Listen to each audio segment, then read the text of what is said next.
വരെ മാത്രം സംരക്ഷിച്ചുകൊണ്ട് എതിർ പാർട്ടിക്കാരെയോ എതിരായിട്ട് വരുന്നവരെയോ ചോദ്യം ചെയ്യുന്നവരെയോ ഇല്ലാതാക്കുന്ന ഒരു ഭരണകൂടമാണെന്നുള്ളത് അത് 2020 തന്നെ ഞാൻ പഠിച്ചതാണ്. എന്റെ സഹോദരൻ പൊന്നുമത്തായി മരണപ്പെട്ടത് ഫോറസ്റ്റുകാരായ CPI എന്ന് പറയുന്ന പാർട്ടിയിലെ നേതാക്കന്മാരും പണപ്പിരിവുകാരായ ഉദ്യോഗസ്ഥരുമാണ് അവനെ കൊന്നത്. ആ കൊലയാളികളെ പിടിക്കുവാൻ അല്ലെങ്കിൽ ഉത്തരവാദിത്തപ്രകാരം കുറ്റവാളികൾക്കെതിരെ നടപടിയെടുക്കുവാൻ കഴിയാത്ത ഒരു സർക്കാരാണ് കേരളത്തിലുള്ളത്. അതിനനുകൂലമായിട്ട് കുറ്റവാളികൾക്ക് അനുകൂലമായിട്ടാണ് അന്നത്തെ ഉണ്ടായിരുന്ന ഒരു കളക്ടർ ഉണ്ടായിരുന്നത്. അദ്ദേഹത്തിന്റെ നിയമപ്രകാരം ഒരു കളക്ടർ എന്ന ഉദ്യോഗസ്ഥരിക്കുമ്പോൾ ആ സീറ്റിലിരിക്കുമ്പോൾ ചെയ്യേണ്ടത് ഇതിന് കുറ്റക്കാരാരാണോ അവർക്കെതിരെ നടപടിയെടുക്കുക എന്നൊരു കുറിപ്പ് കുറിക്കാൻ കഴിയാത്ത, അത്രയ്ക്ക് പോലും കഴിവില്ലാത്ത നൂഹ് എന്ന് പറഞ്ഞ IAS ഉദ്യോഗസ്ഥരാണ് ഈ കേസ് ഇത്രയും നീട്ടിക്കൊണ്ടു പോകാനും കുറ്റവാളികൾക്കെതിരെ നടപടിയെടുക്കാതെ ഇരിക്കാനുമുള്ള കാരണം. അയാൾ IAS പഠിച്ചിട്ടുണ്ടെന്നേ ഉള്ളൂ. അദ്ദേഹത്തിന് ആ ജോലി ചെയ്യുവാൻ യാതൊരു അർഹതയില്ലാത്ത വ്യക്തിയാണ്.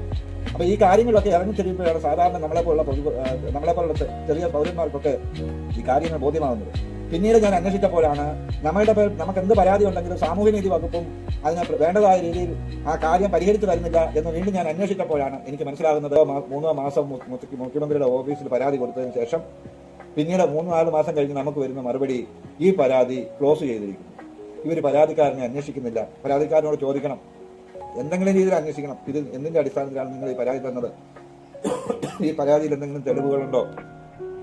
ആ തെളിവുകൾ പരിശോധിച്ച് വേണ്ട നടപടിയെടുക്കേണ്ട ഉദ്യോഗസ്ഥർ ഇവർക്ക് അനുകൂലമായ ആളുകളാണ് തെറ്റുകാരെന്ന് മനസ്സിലാക്കിക്കൊണ്ട് ഈ പരാതി ഇല്ലാതാക്കുകയും ക്ലോസ് ചെയ്യുകയും ചെയ്യുന്ന ഈ പ്രവണത നമ്മുടെ ഈ ലോകത്ത് തന്നെ കേരളത്തിൽ മാത്രമേ, ഈ കമ്മ്യൂണിസ്റ്റ് ഭരണത്തിൽ മാത്രമേ നമുക്ക് കാണാൻ പറ്റുകയുള്ളൂ. ഈ ഭരണത്തിൽ ഇതിനു മുമ്പ് കമ്മ്യൂണിസ്റ്റ് ഭരണം നമ്മുടെ കേരളത്തിൽ വന്നിട്ടുണ്ട്.